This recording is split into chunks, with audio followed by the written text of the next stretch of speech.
the quality I share most with Rose is kind of is our passion for all things, and literally my inability to hold back how I am feeling. I will tell you exactly how I feel all the time, whether that gets me in trouble or not. That definitely makes me feel closer to Rose. She's someone who kind of says it how it is, so I can appreciate that. We've got the relationship between Rose and Dimitri. It's a bit of a kind of forbidden love. What do you make of that? Well, it's forbidden and it's love. Well, I think there's definitely a sense of like, yeah, you want what you can't have, but at the same time it does feel like from the moment they see each other, it is love at first sight. Like there is some sort of undeniable connection that even when they do end up doing the do, or whatever you call it, they are, it's not like it was just something that couldn't happen and that's why they're attracted to one another. I really feel like they are in love with each other. I love what happening between me, I'm sorry, my character, yeah, me, and Rose.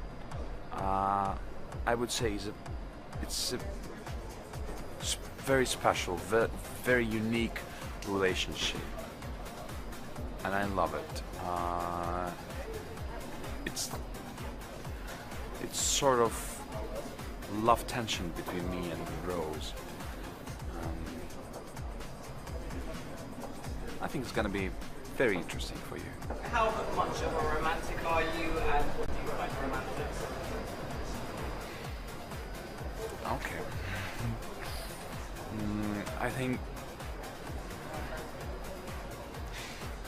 maybe it sounds strange, but I think I'm romantic, yeah. I don't know what does it means exactly, be romantic. But I know exactly when I'm watching a movie about love, a drama movie or a romantic movie, I'm very often crying. I love old romantic music like a Dean Martin, Tony Bennett, Nat King Cole,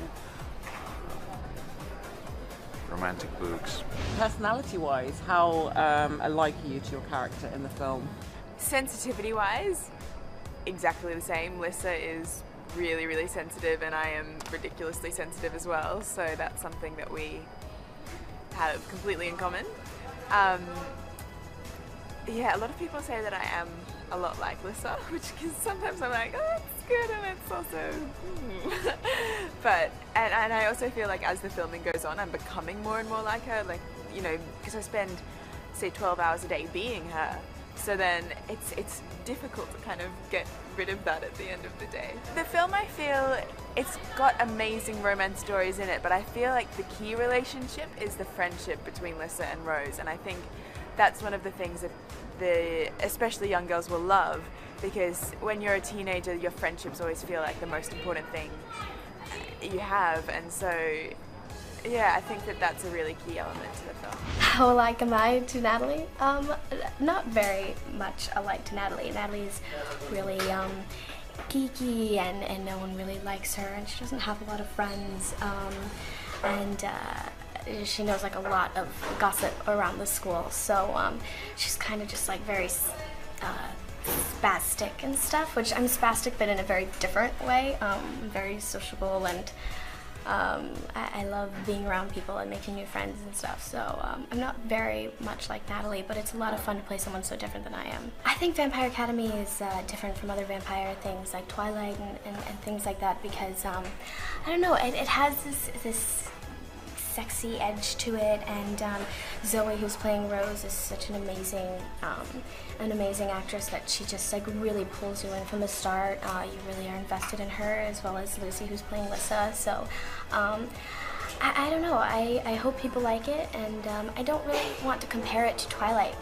The only thing they really have in common is they're vampire films. The idea for Rose and Dimitri's romance was one that was kicking around in my head for a while. It's difficult being a former teacher to be writing about a student and a teacher who have a romance together, because we were always taught that that is a very wrong thing, and certainly it absolutely can be, you know, in that situation. So I'm certainly not encouraging that in people. The age difference isn't that great between them.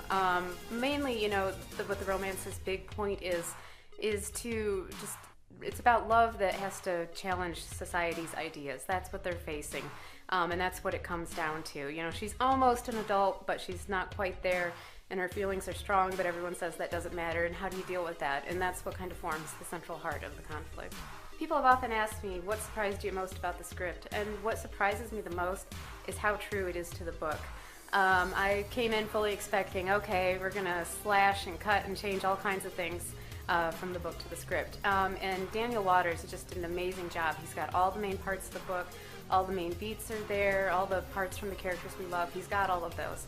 He really gets it. He gets what I was trying to do with the balance of action and romance and humor, and he kept all those important things that we need to move the story along. And so I'm just completely thrilled with it, and I think fans are going to be too.